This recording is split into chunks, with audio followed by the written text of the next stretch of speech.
Pemirsa, menyiasati lamanya proses rekapitulasi suara di tingkat kecamatan. KPU Badung menerapkan pola paralel sesuai dengan jumlah desa di tiap kecamatan.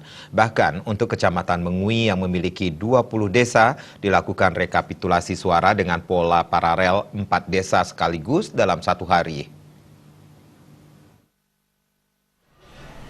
Menurut Ketua KPU Badung Iwayan Semaracipta, proses rekapitulasi suara saat ini telah memasuki tahapan rekapitulasi suara dan rapat pleno di tingkat kecamatan.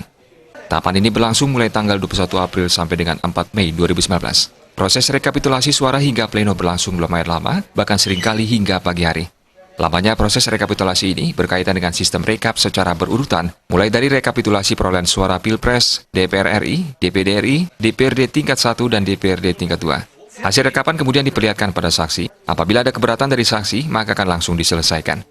Untuk menyiasati proses rekapitulasi suara yang lumayan panjang ini, pihak KPU Badung menerapkan pola paralel. Dari awalnya 1 desa per hari menjadi 2 desa dalam 1 hari. Bahkan untuk Kecamatan Mengui yang memiliki 20 desa, rekapitulasi suara dilakukan 4 desa sekaligus dalam 1 hari. Tentu ini berkaitan dengan pola penghitungan yang lumayan lama, karena harus dibuka masing-masing varian, dimulai dari Presiden, kemudian DPR RI, DPD, DPRD Provinsi, dan DPRD Kabupaten secara berurutan. Kemudian ini disalin dulu di DAA 1 planonya, ditulis tangan, kemudian diperlihatkan kepada para saksi.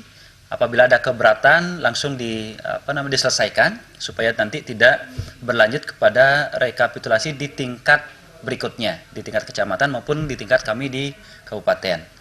Nah, ini yang dilakukan oleh teman-teman kami sehingga prosesnya lumayan panjang, sehingga banyak kemudian yang awalnya itu dilakukan secara sekali per desa, dirubah polanya menjadi pola paralel. Ada yang 2 desa sekaligus dalam 1 hari, bahkan khusus Kecamatan Mengui 4 desa sekaligus dalam 1 hari, jadi 4 paralel ya. Nah, ini yang kita berusaha untuk buatkan pola-pola sehingga apa? Di satu sisi tidak melanggar tahapan, karena dari sisi jadwal dan tahapan kita dipatok dari tanggal 19 April sampai maksimal sekali 4 Mei. Dengan proses rekapitulasi paralel ini, diharapkan proses rekapitulasi suara dan pleno di tingkat kecamatan akan berlangsung lebih cepat dan selesai tepat waktu. Usai proses rekapitulasi suara di tingkat kecamatan akan dilanjutkan dengan tahapan rekapitulasi suara dan pleno di tingkat kabupaten kota hingga tanggal 7 Mei dan hasilnya akan diumumkan selambat-lambatnya 8 Mei 2019 mendatang.